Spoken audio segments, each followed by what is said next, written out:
Guys, welcome to our daily devotion. So let's talk about Satan. Sino nga ba si Satan?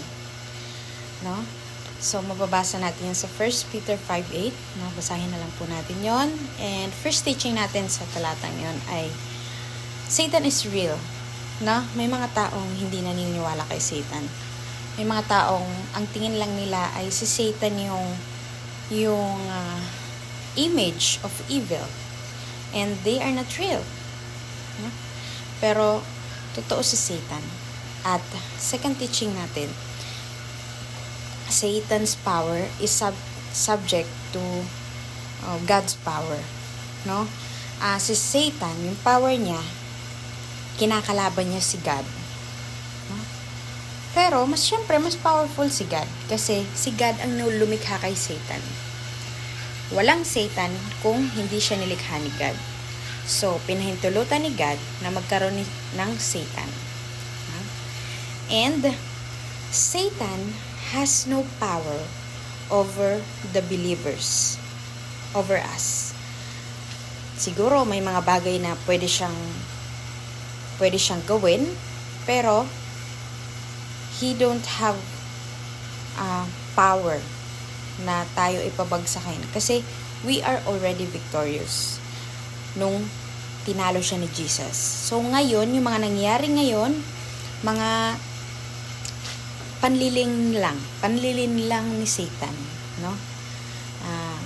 Mga lies na we are alone, we are not chosen, we are not enough, we are not loved, no? Inaano niya yan sa utak natin para ma-distract tayo. So, ano nga ba yung application na dapat natin gagawin? So, we should pray to have a Christ-centered family. Satan kasi yung goal niya talaga, to kill, to steal, and to destroy the family. No? Kung alalahanin natin, dinestroy niya. Nag-start siya kay Eva at Adan. No? Gusto niya talagang masira yung mga families. Nag-iisip siya ng mga plan. Paano ko ba masira? Kasi ayaw niya ng family. Kasi wala siyang family. No? Nag-iisa siya. No? Kaya ayaw niya noon. Gusto niya lahat malungkot. Gusto niya lahat mapunta kasama sa kanya. Gusto niya mapunta sa hell. And tayo as a believers, dapat wag tayong magpatalo doon. Doon papasok yung meron talagang spiritual battle.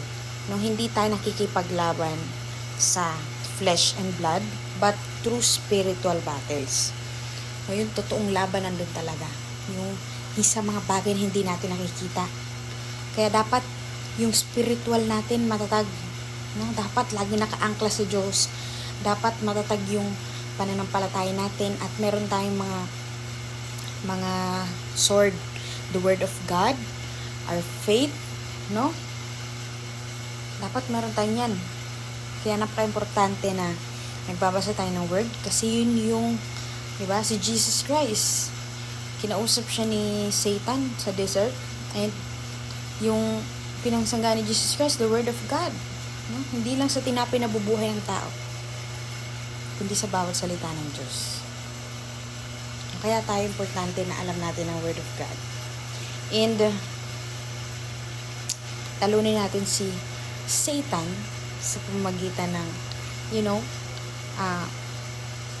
spread the good news, to spread the real gospel, the kingdom gospel na gustong mangyari ng ating Diyos. Na lahat makakilala sa Kanya, lahat manampalataya sa Kanya, lahat pagharian ng pagmamahal niya. Kasi sa pagmamahal matatalo si Satan. Pag ikaw naghahari sa iyo ang pag-ibig, kabutihan, matatalo natin si Satan.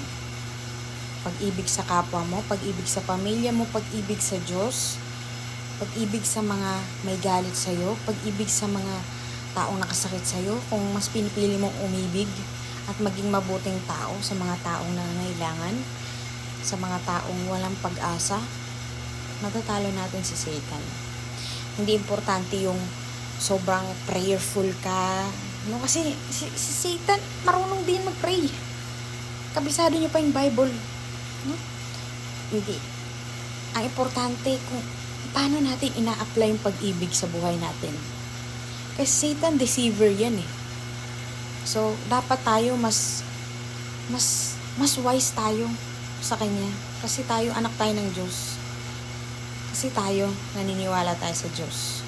Nananampalataya tayo sa Diyos. So, isipin natin ano nga ba talaga yung goal ni Satan at paano natin matatalo si Satan. Goal niya sumira, magwasak. Tayo goal natin magbuo, magmahal ng mga taong hindi ka mahal-mahal, umintindi, no? Magpatawad kasi goal niya na goal niya na maghari sa atin yung kasamaan, maghari sa atin yung kalungkutan, yung galit, yung kasakiman. Gusto niya yon. At ang goal ng Diyos, maging mapagpatawad tayo, maging mapagmahal tayo, no? Kaya importante na alam natin ang goal ni Satan at alam natin ang goal ng Diyos. Kaya yun, sana may tutunan tayo, no? Ang totoo si Satan at ang totoong battle, hindi lang sa flesh and blood, but through principalities, spiritual battle. So yun, sana may tutunan tayo. God bless everyone.